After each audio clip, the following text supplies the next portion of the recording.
So this afternoon, we're going to have our keynote speaker, and then we'll do the sessions, the concurrent sessions afterwards. Like this morning, if you have questions that come to your mind as you're listening to Sally, please write them, send them to the edge, and we'll get them up here for the Q&A. So I want to introduce to you Sally Kohn.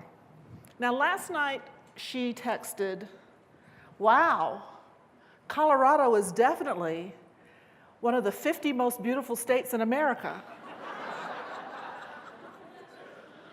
I was like, come on now. You got to do better than that. We're going to give you a chance to redeem yourself with that one when you get up here, Sally. So Sally is a CNN political commentator, a columnist, and one of the leading progressive voices in America today. Before joining CNN, Sally was a Fox News contributor, I think an unpaid Fox, paid or unpaid?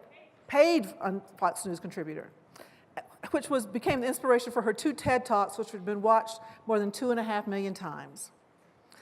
Among the outlets Sally regularly writes for are the Daily Beast, Time Magazine, and the Washington Post. Prior to joining the media, Sally worked for over a decade as a community organizer on issues ranging from criminal justice reform, which we heard about this morning, to lesbian, gay, bisexual, and transgender rights, which is a new topic, one of those other inequity topics that folks were asking about this morning, and immigrant rights, another topic that we heard about this morning. She's a graduate of George Washington University and has graduate degrees in nonprofit management and a law degree from New York University. She lives in Brooklyn with her partner, their daughter, and their dog, Sadie Pig, who was named by her daughter. My comment was, that was a very Southern name, Sadie Pig. And she said, well, my daughter named her. So, welcome, Sally.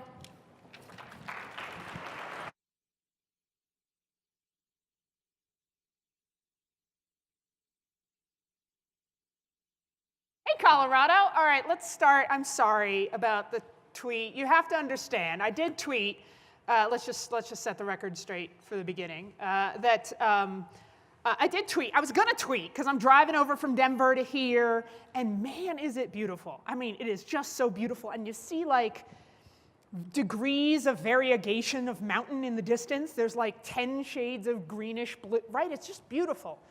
And then I was like, and here's the truth, is I just posted a picture of me and Ann Coulter 2 days ago, and I already got half the internet hating me. And I was like, man, I just don't need every single other state hating me. So I thought it was clever. It is one of the 50 prettiest states in the union. It's definitely, at the moment, the top #1. Listen, I don't, you know. Good afternoon. Hey, you can do a little bit better than that. Come on. Good afternoon.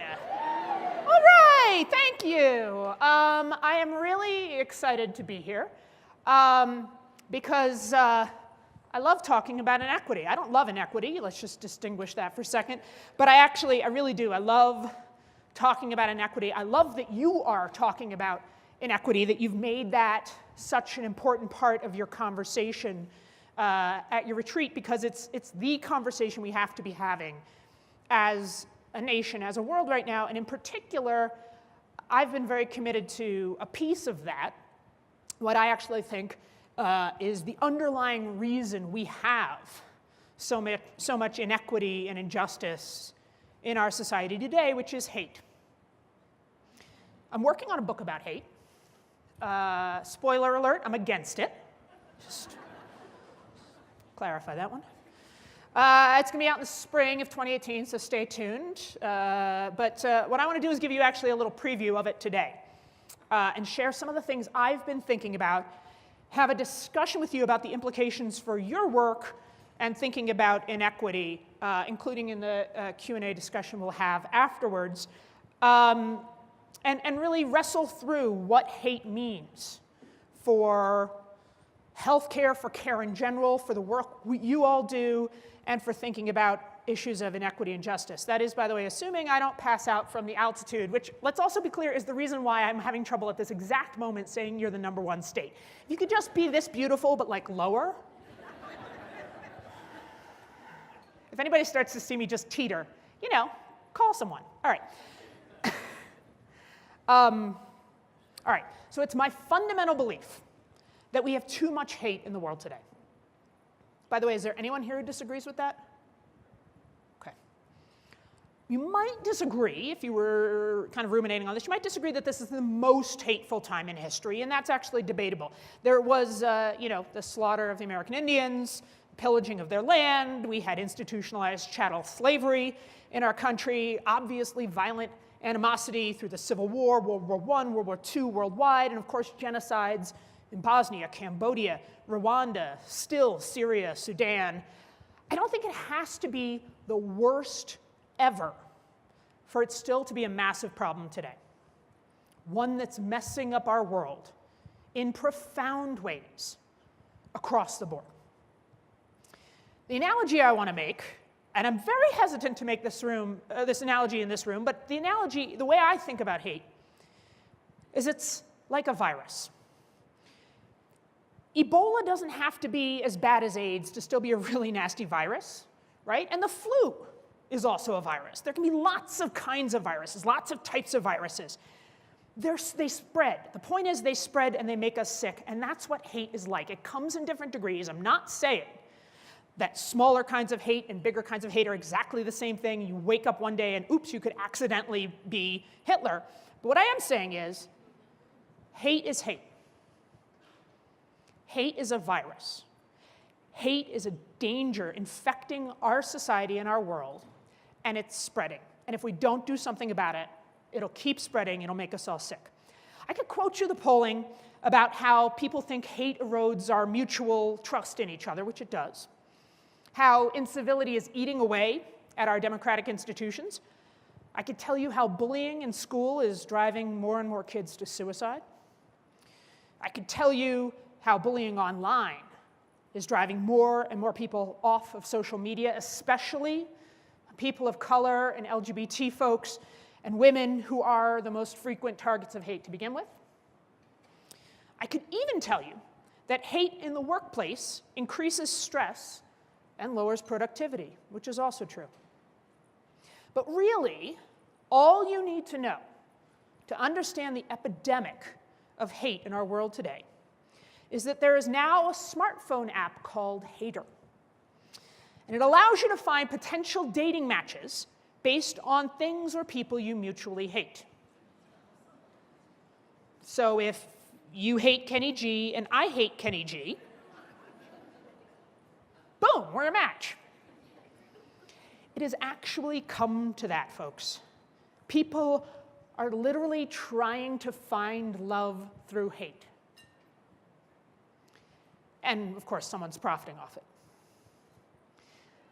I define hate in a particular way. I actually don't worry about hating broccoli or hating Kenny G. The kind of hate I'm worried about, the hate I'm focused on, is rooted in the explicit or implicit belief that your group, the group you belong to, is fundamentally and consequentially superior to others, to the point where that belief drives stereotypes or justifies discrimination or even fuels violence. Why are we suffering from so much hate? What can we do about it? I mean, can we do anything about it? Can it even be stopped?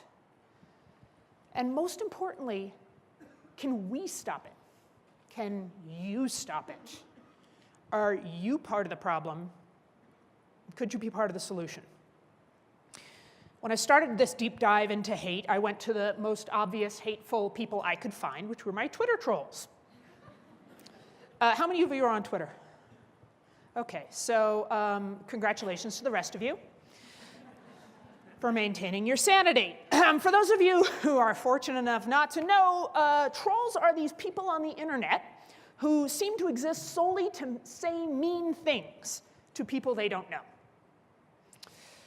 My trolls, for instance, say, and I am not joking here, that I am as bad as ISIS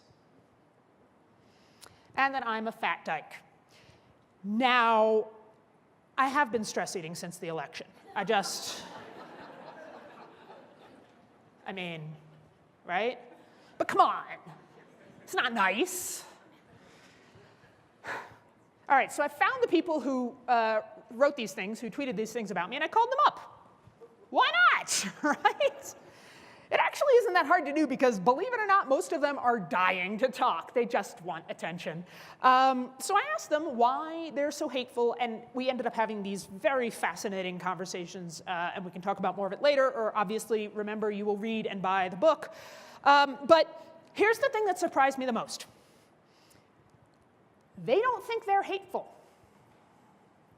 They think I'm hateful. This completely threw me. I was like, that's wrong. They're crazy, right? There's no way. Then I went to Israel and Palestine, perhaps the most contentious, hate-filled slip of land in the world, and talked with a former terrorist who, when he was a teenager, Palestinian, scrawled anti-Semitic graffiti on walls and eventually, using some old grenades he found with some friends, tried to kill Israelis. Thankfully, he wasn't successful. Ended up going to prison, ended up having a big transformation. But at the time of those attacks, he didn't think he was hateful. In fact, he thought the Israelis were the ones who were filled with hate. When I went to work at Fox News, as was mentioned, as a lefty liberal lesbian, which, yes, admittedly made me unique at Fox News,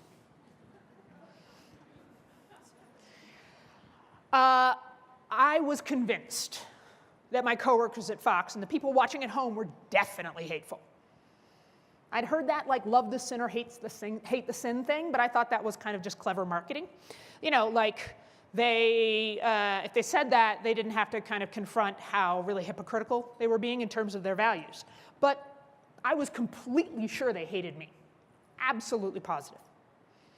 What I didn't realize was how much I hated them. And now here we are, this divided nation. People for 8 years who hated Barack Obama now love Donald Trump, who the rest of us now hate. Ask anyone on either side, I will tell you, they don't think they're hateful, right?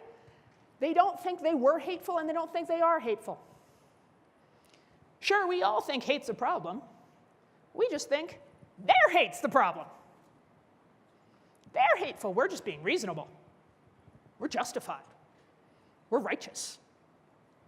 As though hating and dehumanizing entire groups of people, half the country, is ever reasonable or justified. We have a crisis of hate in America today. We have a crisis of hate in America today. And it isn't just because of a handful of haters, few people on the internet or in the White House. We only have a crisis because of all of us. The crisis of hate is caused by all of us. We all hate, maybe more than ever, certainly more publicly than ever, and without abandon. And we need to stop it. We need to stop that other people hate, stop those most extreme iterations of the virus, the monstrous, oppressive, unjust incarnations. We definitely need to do something about that, and we need to stop it in ourselves. The answer to hate isn't more hate, but we'll come to that. You with me so far? So I'm defining hate broadly for a reason. If you explicitly bully someone else because they're gay, that's hate.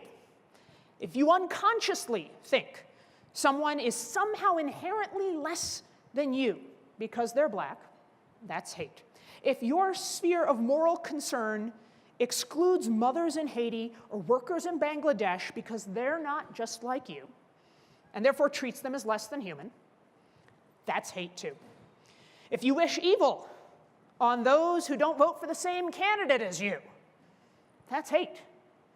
If you look down on those who don't worship the same God as you, or shop at the same stores as you, or know the same things as you, that's hate. Hate comes in different forms and different degrees. There can be cold hate and hot hate, big hate and little hate. Certainly it can have degrees of implications from simply deriding the object of your hate to actively avoiding them to trying to obliterate them from the face of the earth. But as I said, it's like a virus. It comes in degrees, and if we do not cure it, it keeps spreading. Now, there's a danger in the virus metaphor, I realize, which is I don't want to suggest for a moment that any of this is natural. It is not. To be clear, what is natural is our evolutionary psychic tendency as human beings to divide the world into in-groups and out-groups. We actually do that. At a very early age, babies will show a preference. They actually do these tests. I kind of don't believe them, but apparently babies can like suck and breathe into machines and indicate what they prefer this way. But whatever, I trust the research. So anyway, the babies apparently puff more to hear the voices of not only their mothers, but people who speak the same language as their mother as opposed to a different language. This is as young as 5 months. There's all kinds of other evidence of this. We prefer our own on an instinctive level. As we get older, our in-groups get solidified based on our life experience and the social cues around us. In other words, that tendency to divide the world into in-groups and out-groups, that's human. That's human nature. But how we divide the world into in-groups and out-groups, who we define as us and who we define as them, we learn that behavior. We aren't born, for instance, ascribing meaning to race. We pick up race as a category and racial hatred because of the world we live in, a world that is steeped in past and present structural racism and bigotry. It is the air around us that we all breathe, and so it is what we exhale, unless we do something about it. And by the way, as I said, that's increasingly the case now, say, with partisanship. I've heard Republicans blast the idea of paid sick leave when Barack Obama talked about doing it. And I've heard Democrats blast the idea of paid sick leave now that Donald Trump is talking about doing it. We don't believe each other's ideas. We don't believe each other's news sources. By the way, we don't increasingly believe that the other side is even well-intentioned. 62% of Republicans say that the Democratic Party makes them feel afraid. And 70% of Democrats say the Republican Party makes them feel afraid. And more than 1 in 10 Democrats and Republicans say they would be unhappy if someone in their own family married someone from the other party. That's just sad. So it's true that as human beings, we have this innate instinct to divide the world into in-groups and out-groups, us versus them. But those groupings aren't hardwired. I can guarantee you there is not a genetic marker for Democrat versus Republican. That's a choice our society makes. We're not born hating Democrats or hating Republicans, let alone born being one, right?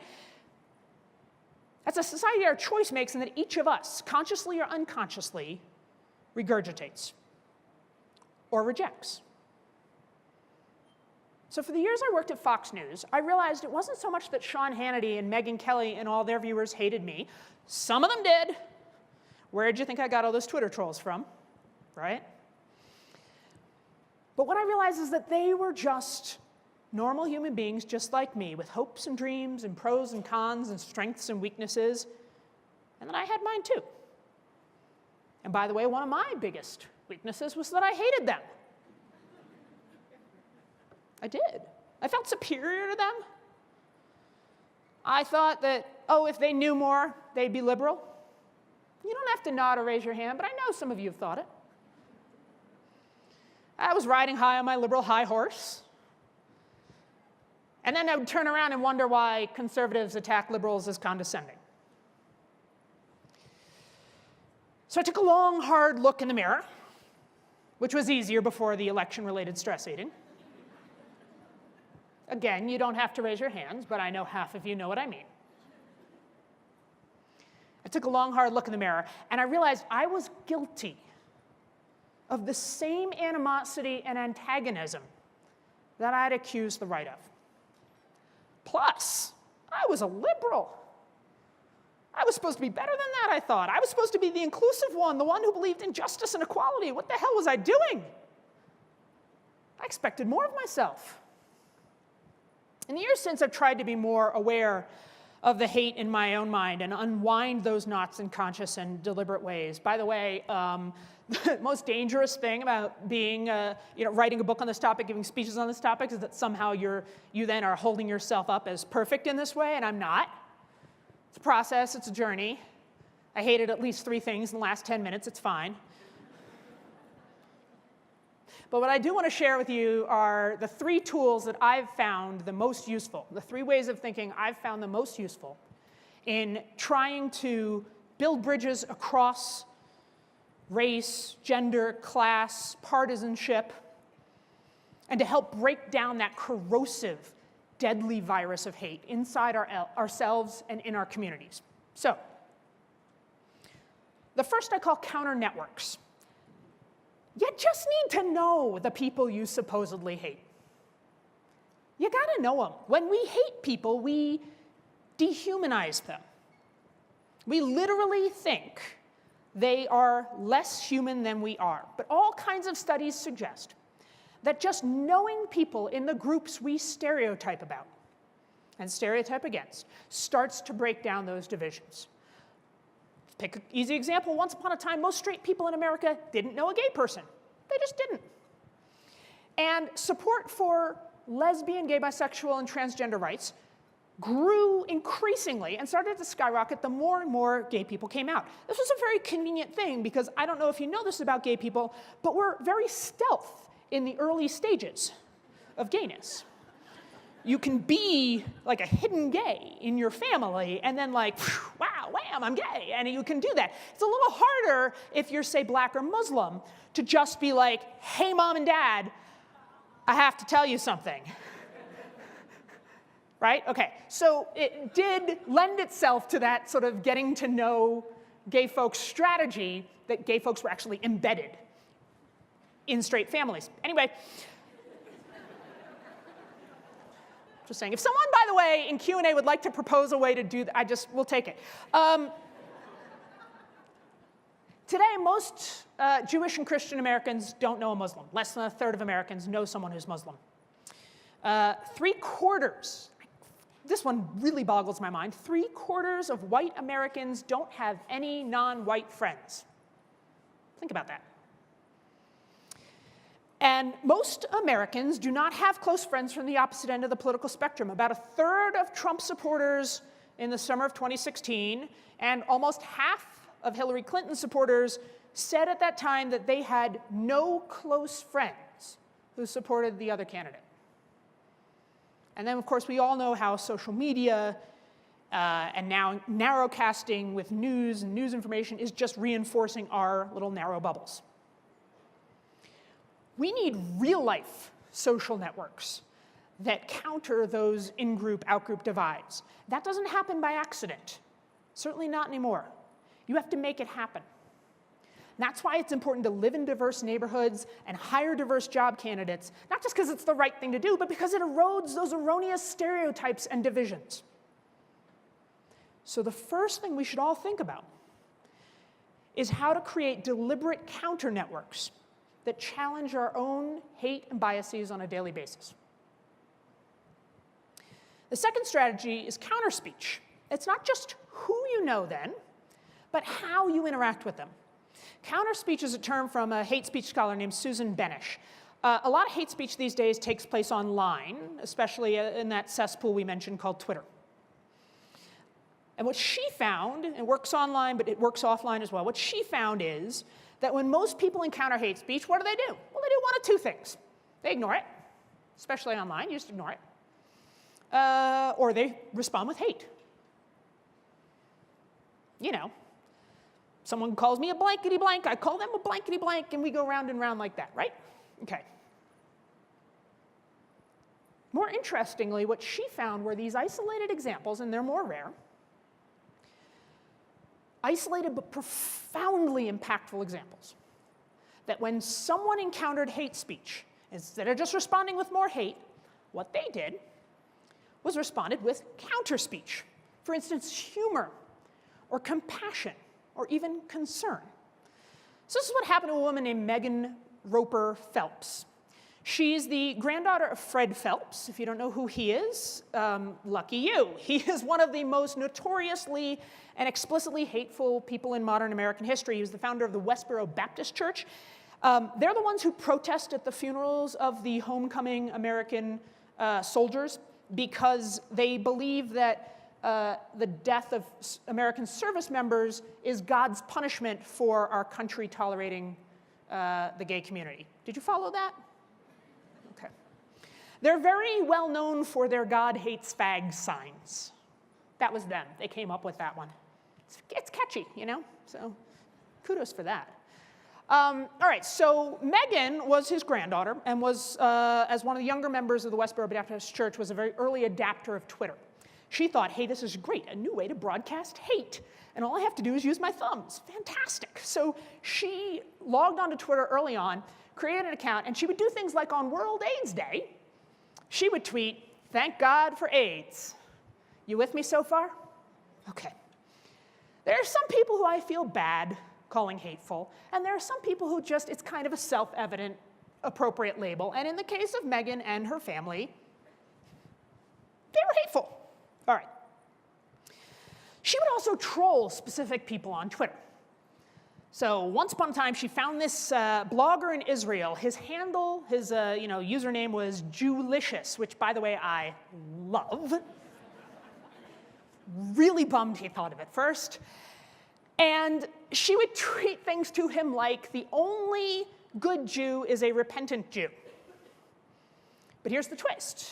Jewlicious, whose real name is David Abitbol, didn't write back slinging insults at Megan. He would respond with what Benish calls counterspeech. When Megan would tweet that the only good Jew is a repentant Jew, David would tweet back, thanks, Megan, that's handy, what with Yom Kippur coming up. Because, you know, it's the Jewish holiday of atonement for all the non-Jews in the room. All right. When Megan would tweet something nasty, about David and God hates fags and blah, blah, blah, he would tweet back asking her, where's her God hates shrimp sign? Okay. David actually said once, I wanted to be really nice so that they would have a hard time hating me. And it worked. Over time, they exchanged jokes. But by the way, they eventually would start to private message. They would talk about bands, right? Personal niceties. And get this. Megan realized, just from this and 2 other interactions on Twitter, that the entire groups of people she'd been raised to hate, she liked. She liked these members of anyway. And it started to make her think, well then, what else might be wrong about what I've been taught? 3 years after she joined the cesspool of hate that is Twitter, thanks to counterspeech by people like David, Megan Phelps Roper left the Westboro Baptist Church, and one of her first stops in her new life was to a conference of progressive Jews organized by Jewlicious. You can't make this stuff up, people. Just because someone was nice in the face of hate on a platform that is often defined by hate. We need to interact more with the people we think we hate, so we need to broaden our networks, but then the way we interact needs to change. So we're not just screaming at each other online, but really connecting, listening, humanizing each other, and sometimes changing each other for the better. That's possible. It's possible through counterspeech. All right, so once we've expanded our networks and enhanced the ways we communicate with each other, we need to take that from the personal sphere to the political, to the public sphere, to real structural reform that decreases systemic hate. And that's where counter spaces come in. So we don't have integrated public schools and affirmative action programs in colleges and in businesses simply because it's the charitable thing to do, although it is. But because it makes our world and us more equitable and humane. Children who go to racially integrated schools don't exhibit even unconscious racial bias. Most of the rest of us and kids who go to segregated schools do. But kids who go to integrated schools don't exhibit even unconscious racial bias. Living People who play on racially integrated sports teams in schools, they also show less bias. Living and working in integrated spaces creates places for people to constructively socialize and speak and connect, to engage in counter networks and counter speech in real time for everyone, not just because they had to make the conscious choice to do so, but because we decided as a society, this is important to us. It's important to us that that in the United States of America, we have united communities and united spaces where we all interact. Counter-space practices and policies, by the way, also include residential mixed income zoning arrangements so that communities aren't so economically stratified. It includes investments in community college, it includes comprehensive immigration reform, and community programs that bring members of mosques and members of churches together to break bread, which is a fantastic program in Louisville, Kentucky, which is a nonprofit program. It can be created by the government. Counterspace can be created by the private sector. It can be facilitated by faith-based organizations. It's counterspace when businesses expand the number of women in management, when nonprofits host international exchange programs, when the US military includes and honors its transgender service members. By the way, it's also just fair. But it makes us better. It makes us more connected. It minimizes and erodes hate. A good society is an inclusive society. And inclusion is demonstrated to reduce hate. So again, this isn't just some existential feel-good assertion about inclusion because it's the right thing to do. It's practical. Over the long term, reducing tension and building cohesion is what defines a prosperous America. Counter networks, counter speech, counter spaces. That's it. That's the core. That's the formula. That's how we reduce hate and animosity between ourselves and others, however you want to define it. And we have to do it because we all have it. We're all infected. We all have that germ inside of us. It isn't just spreading in the darkest, most dangerous corners of our universe. It is spreading in and is spread by all of us. We can all be in this room today and think of one way that each of you falls into something I've named, whether it's unconscious bias against a group of newcomers in your community, or your feelings about a group of people who didn't vote the same way you did in the election. It's not always the same. All hate doesn't look the same, but still, it's a problem.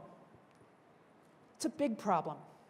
And in the way we talk to each other online or in the workplace, in the way we demean each other, in the way we bash people who don't look like us or demean our political opposites, or bash people, by the way, who don't like the people who don't look like that. I mean, it's just, there's so many layers of this.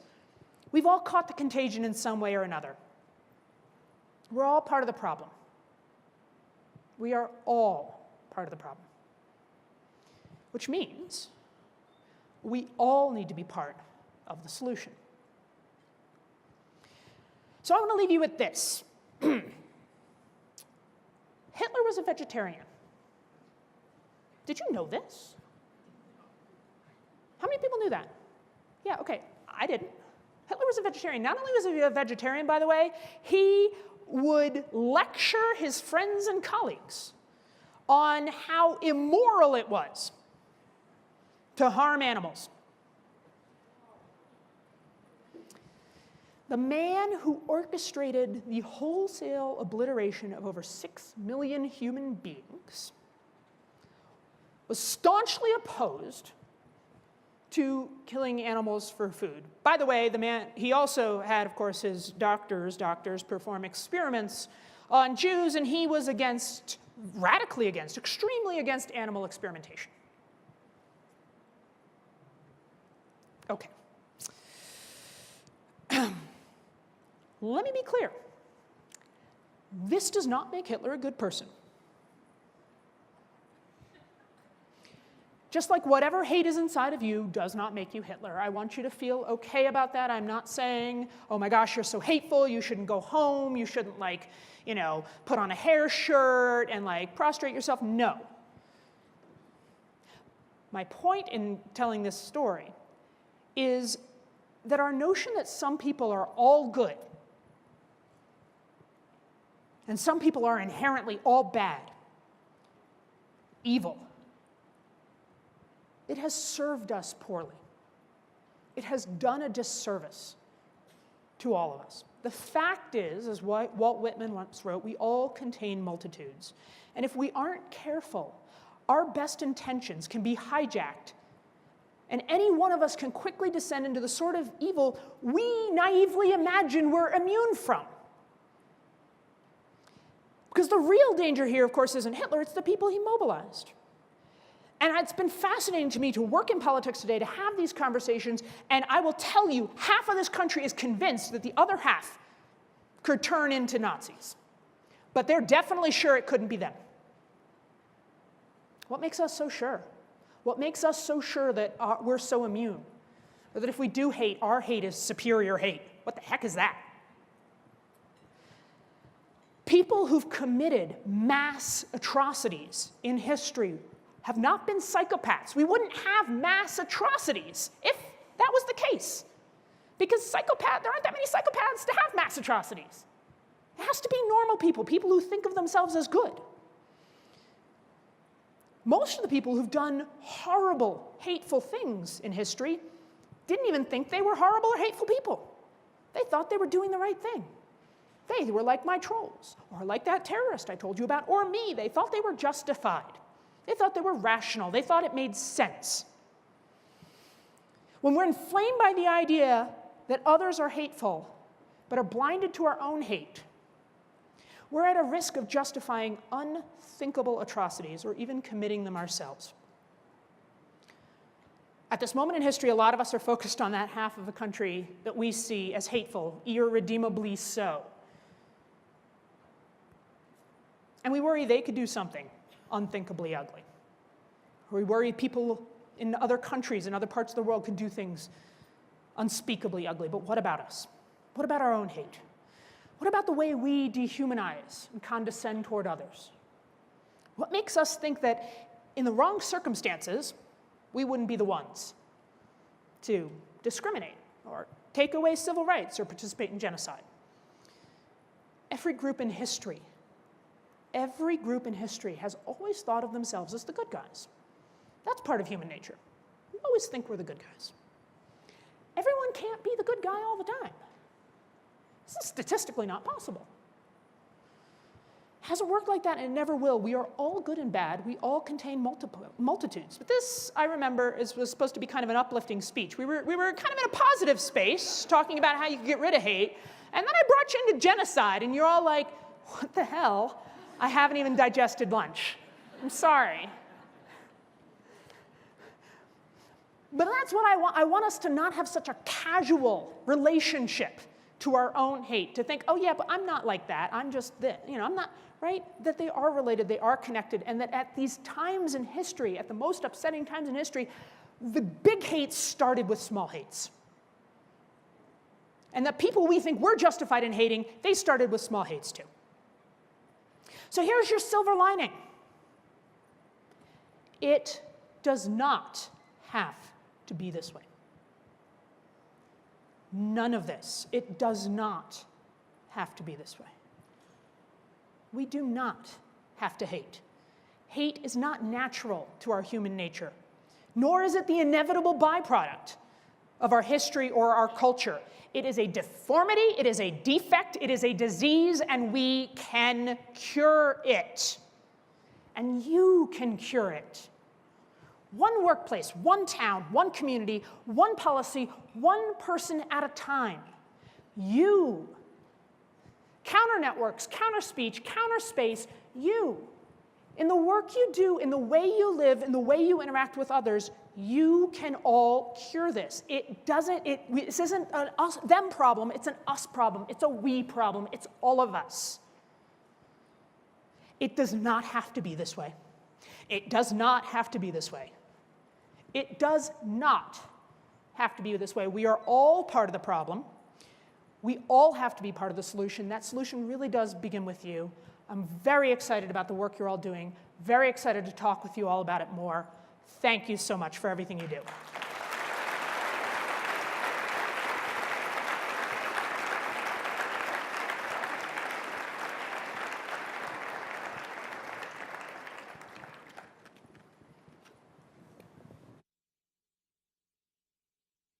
C. Yes.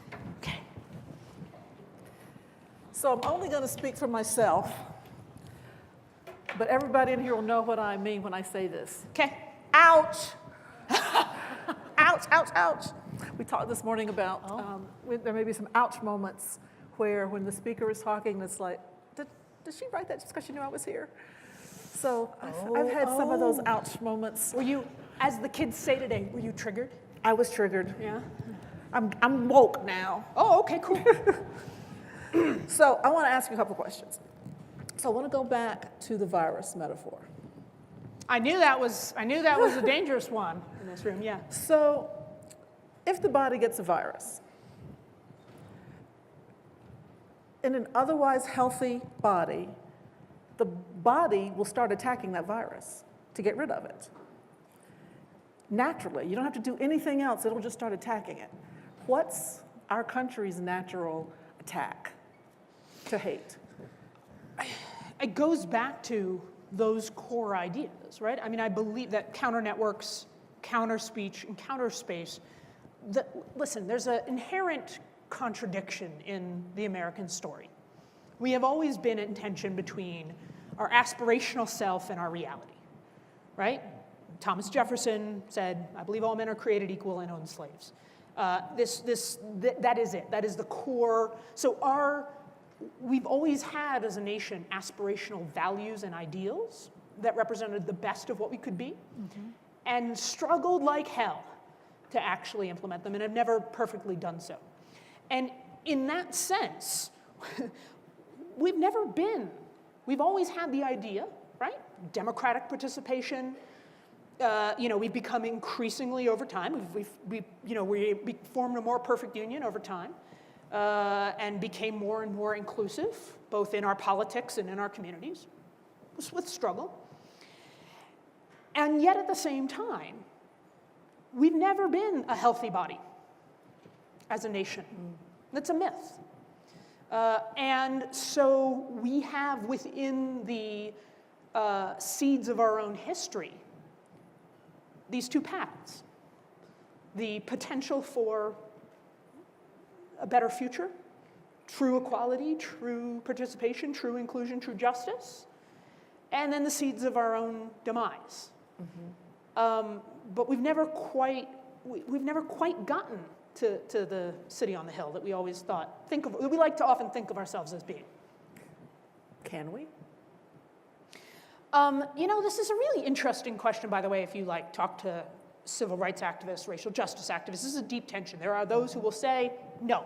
Right. We were better when it was segregated. Or no, we were better when it was, but just no. It's our original sin, and we'll never, there it is. Just like, I suppose the metaphor there is just like, many Christians believe you're just born a sinner, you're a sin, that America was born sinning, and it is and will always be, that you can't ever get rid of that legacy fully. I don't know where I come out on that one, actually.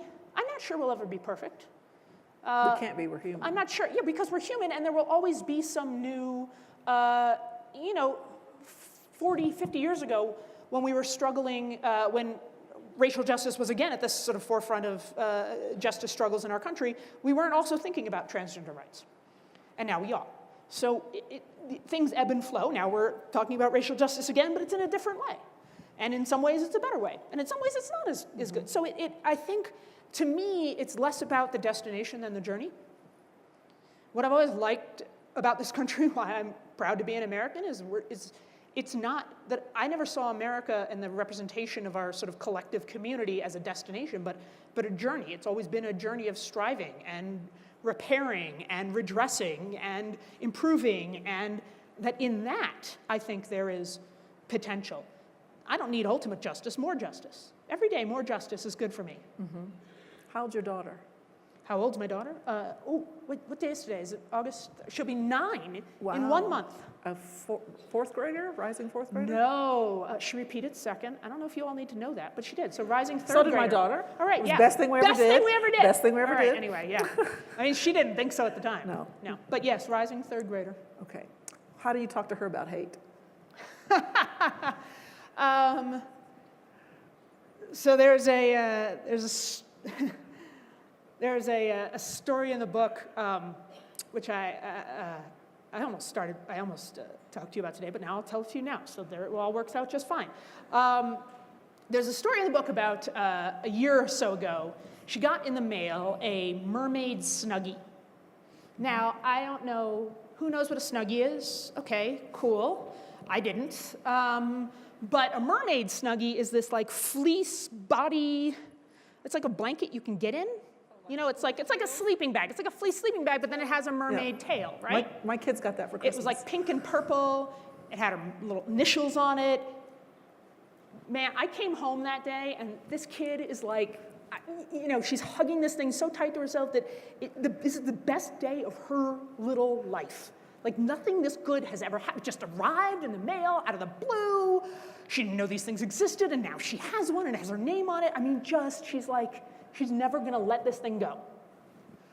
Go into the kitchen, say hi to my partner. My partner says, "What the hell is that?"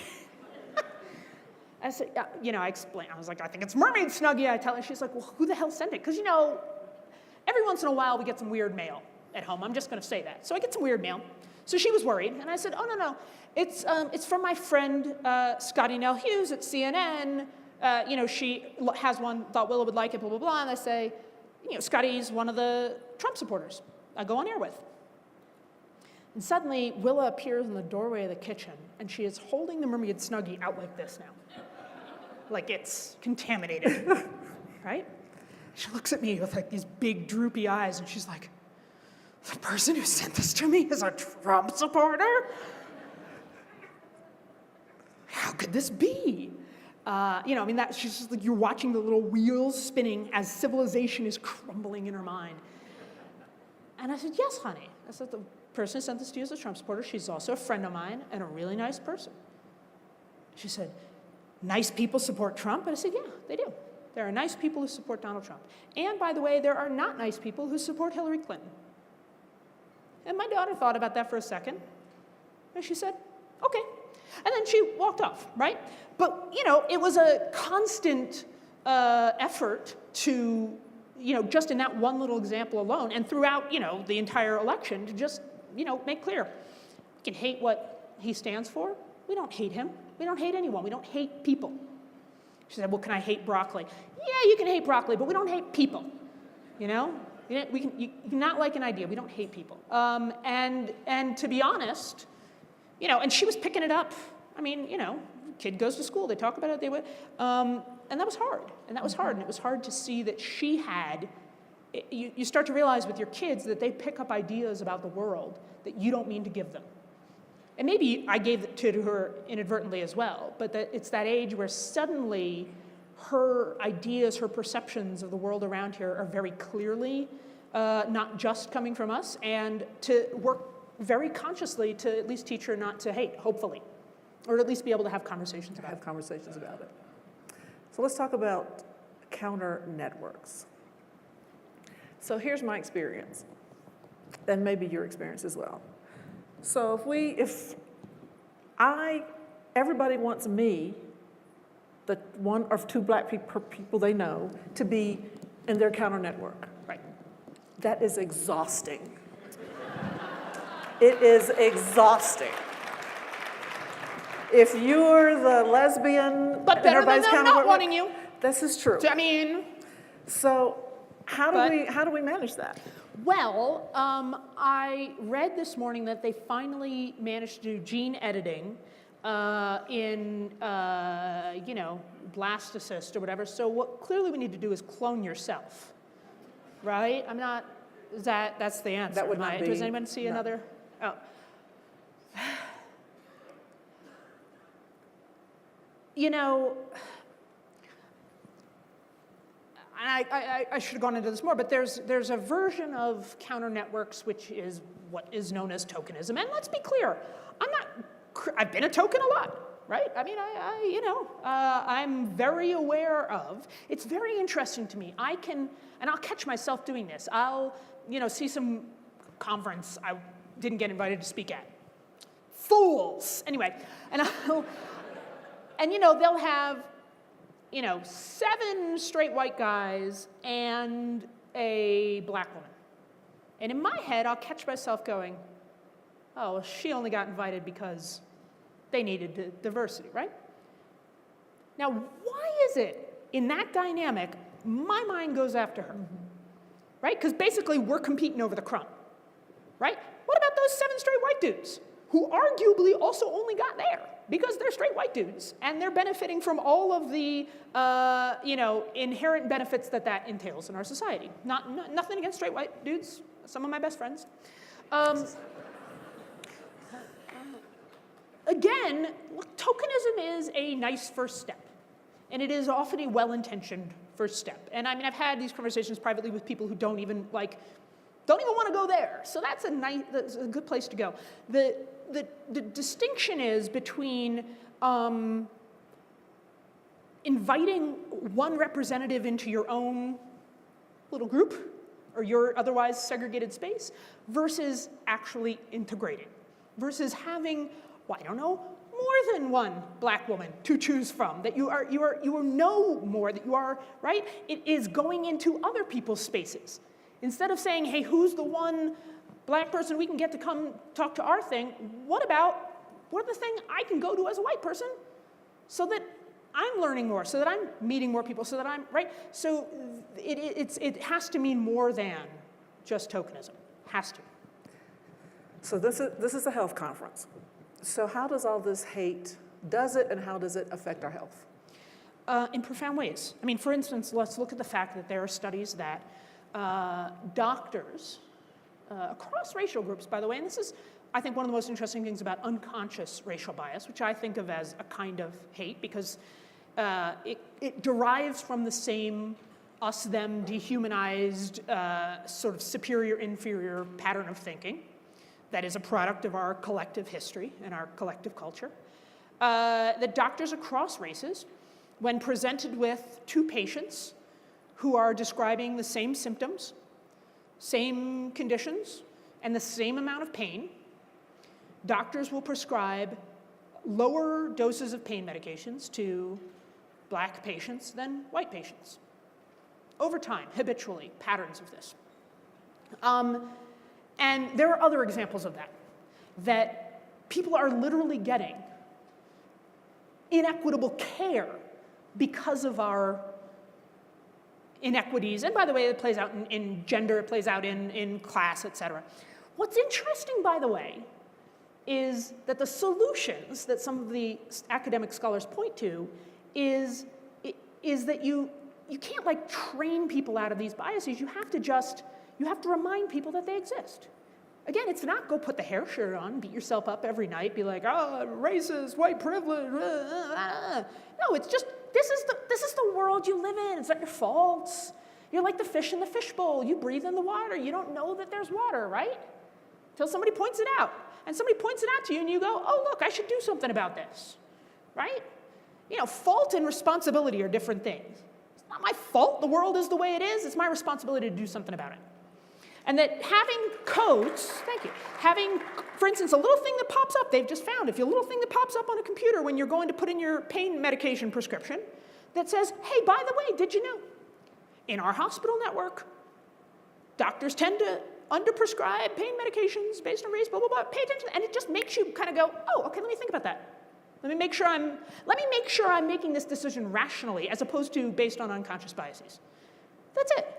Again, it didn't require nobody had to beat themselves up over it to actually start to try to fix some of these things. I mean, there's obviously these are systemic problems. They require systemic answers, and so those of us who are in charge of systems, like healthcare systems, have to be thinking about how do we fix it at that level, not just at the sort of individual fault, guilt, blame. I don't care. So one last question. So as we're a young foundation, and we want to be bold, but we're new at it. Any suggestions, advice for us? I mean, 1 minute. Yeah, that's fine. Let me just fix everything for you in 1 minute. Listen, I think it's really exciting that you're taking on this conversation of inequity. People usually think, and this is true, by the way, with institutions, it's true with individuals and institutions, they often start tame and then go bold. Oh, I can't rock the boat now. I'm new in this job, I'm new in this field, I will eventually. And that's how the status quo ossifies around us, and then you become part of the status quo. So starting out by saying, look, it seems to me fundamentally impossible to think about and talk about the field of health and healthcare without thinking about inequity. It's so many of our systems and outcomes are driven at a fundamental level by inequity. And yet, so many institutions don't lead with that. They think they can kind of, compassion or goodness or care or whatever the catchword is that'll, right? And you actually have, we know you have to take it head on. Just, as I said, just meaning to be a good person isn't enough. You have to be deliberate and conscious about it, and that includes rooting out hate in the systems that we're all a part of. And I think starting with that, I actually have to say, I was impressed when I heard you were doing this. Starting with that, leading with that, right off the ground, I think that is very bold. Thank you. Welcome.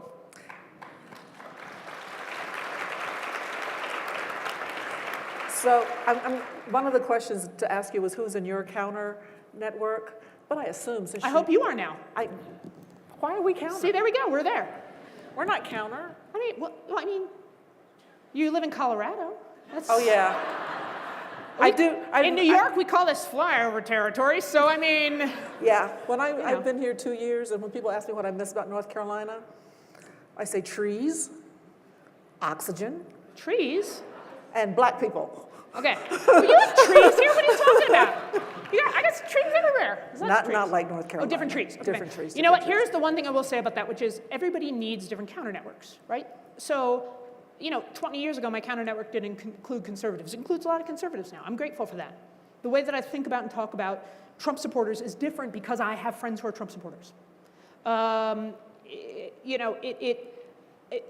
You should sort of draw a little picture of yourself and, write down who are your closest friends and look at who's missing. And that includes, by the way, that could be, we're talking about undocumented immigrants in this country, and I don't have any friends who are undocumented immigrants. And then, by the way, it's not like, well, let me, put out a message on Facebook, be like, hey, are there any undocumented immigrants want to be friends with me? Just raise your hand. But okay, what could I do in my community to get involved in things where I would start to naturally meet, and so that has this double benefit, right, of you actually then learn things and you're engaged more, and right? And it's the same thing also with our information, right? I try to make sure I don't just read, liberal news publications and liberal websites and mainstream websites. I make sure I consume some conservative media. I follow, conservatives on Twitter, even though I try to stay the hell off of it. So it's being a little bit more deliberate in that sense. Yeah.